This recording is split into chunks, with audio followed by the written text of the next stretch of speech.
सवलत जी आहे ती व्यापाऱ्यांना दिलेली आहे, उद्योजकांना दिलेली आहे, त्याचा खूप मोठा परिणाम उद्योजकांवर स्वतः संवाद साधला जात आहे। आपण व्यापाऱ्यांना भेटणार पश्चिम मुंबईला आर्थिक राजधानी आहे मुंबई देशाची, किती मोठा परिणाम होईल आणि किती नाही। आता मी व्यापाऱ्यांना भेटलो आणि व्यापाऱ्यांना मी दिसत नाही ना तिकडे खाली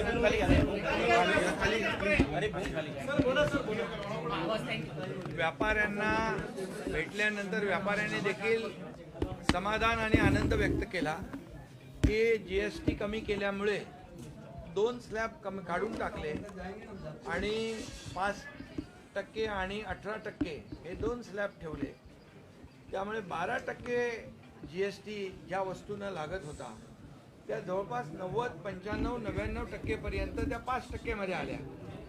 त्यामुळे जीवनावश्यक वस्तू ज्या आहेत सर्वसामान्य माणसाला लागणाऱ्या वस्तू त्या जवळपास 5% मध्ये आल्या आणि त्याचबरोबर जे 28% जीएसटी होता तोही स्लॅब कमी केल्यामुळे त्या वस्तू 12% मध्ये आल्या आणि त्यामुळे खूप मोठा परिणाम जो आहे पूर्णपणे देशभरामध्ये झालेला आहे।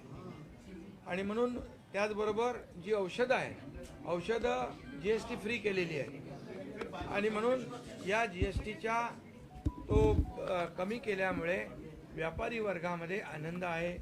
याचं कारण खरेदी वाढली आहे, म्हणजे ग्राहकांची खरेदी करण्याची क्षमता वाढली आहे, क्रयशक्ती वाढलेली आहे। ती वाढल्यामुळे आता व्यापाऱ्यांचा माल जो आहे हा जास्ती खपत होऊ लागला आहे आणि त्यामुळे उत्पादन देखील वाढणार आहे। म्हणजे मॅन्युफॅक्चरर जो आहे उत्पादक तो प्रोडक्शन वाढवणार आणि प्रोडक्शन वाढल्यामुळे रोजगार देखील वाढणार।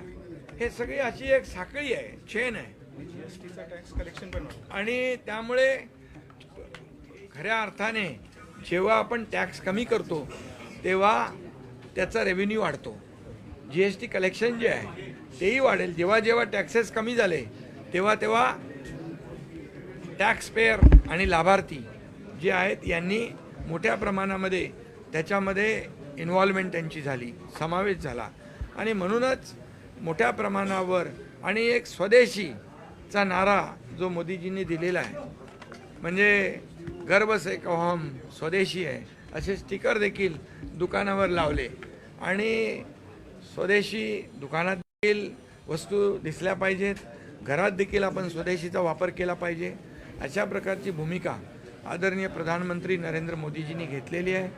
खरं म्हणजे एक मोठं पाऊल आहे आत्मनिर्भर भारताच्या वाटचालीकडे आणि म्हणून आज आपण पाहतोय की मोठ्या प्रमाणावर स्वदेशी वस्तूंची निर्मिती होते। इवन आपण पाहिलं तर डिफेन्समध्ये देखील आज आपण ज्या आता दुसऱ्या ज्या काही डिफेन्सच्या इक्विपमेंट आपण खरेदी करत होतो बाहेरून ते आपण आपल्याकडे बनवतोय, मोठी लढाऊ जहाजं आपण बनवतोय।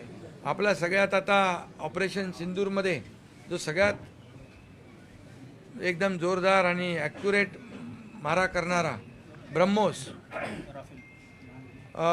जो आहे तो आणि मिसाईल जे आहे ते देखील त्यांनी देखील जगाला कमाल दाखवलेली आहे।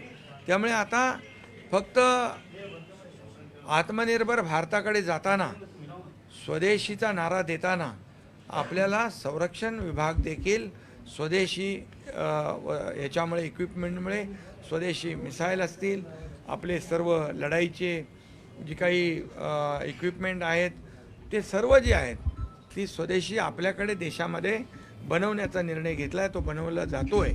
त्यामुळे आत्मनिर्भर भारत हा जो काही आपली संकल्पना मोदीजींची आहे त्याच्याकडे या जीएसटी कमी केल्यामुळे फार मोठी वाटचाल सुरुवात झालेली आहे आणि आज आपण पाहतोय की देश आर्थिक महासत्तेकडे गेला पाहिजे म्हणून 11व्या नंबरवर अर्थव्यवस्था 5व्यावरून 4थ्यावर आलेली आहे। आता आपली संकल्पना काय, 3ऱ्या क्रमांकावर भारताची अर्थव्यवस्था आली पाहिजे आणि जगभरात आपण जर पाहिलं तर अनेक देशांची अर्थव्यवस्था डबघाईला आलेली आहे, कमजोर झालेली आहे। असं असताना मोदीजींनी 2014 नंतर देशाला प्रगतीकडे नेण्याचं काम केलेलं आहे अर्थव्यवस्था मजबूत करण्याचं काम केलेलं आहे, गरिबाला गरिबीतून वर आणण्याचं काम केलेलं आहे, हाऊसिंग फॉर ऑल, सगळ्यांना घरं हे मोदीजींचं स्वप्न आहे, त्याची वाटचाल अतिशय वेगवान पद्धतीने सुरू आहे.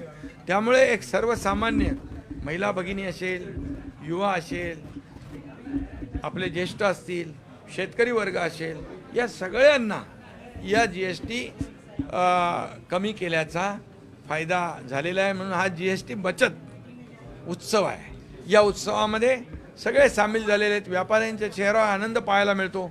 आम्ही त्यांना सांगितलं तर तुम्हाला कमी किमतीमध्ये विकायला लागतील, तर बोले आम्हाला कमी GST कमी झाल्यामुळे आम्ही ग्राहकांना देखील कमी ह्याच्यामध्ये देणार, आमचा व्यापार वाढणार, त्यामुळे आमचं टर्नओव्हर वाढेल.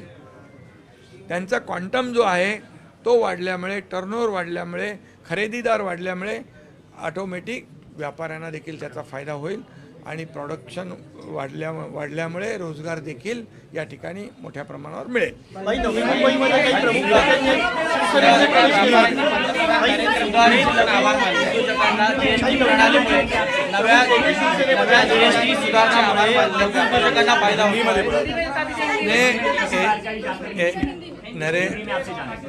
एक मिनिट, या सर्व निर्णयामुळे व्यापारी वर्गाने, सर्वसामान्य माणसाने, आपल्या लाडक्या बहिणींनी, सगळ्यांनी आदरणीय प्रधानमंत्री मोदीजींना धन्यवाद दिलेले आहेत.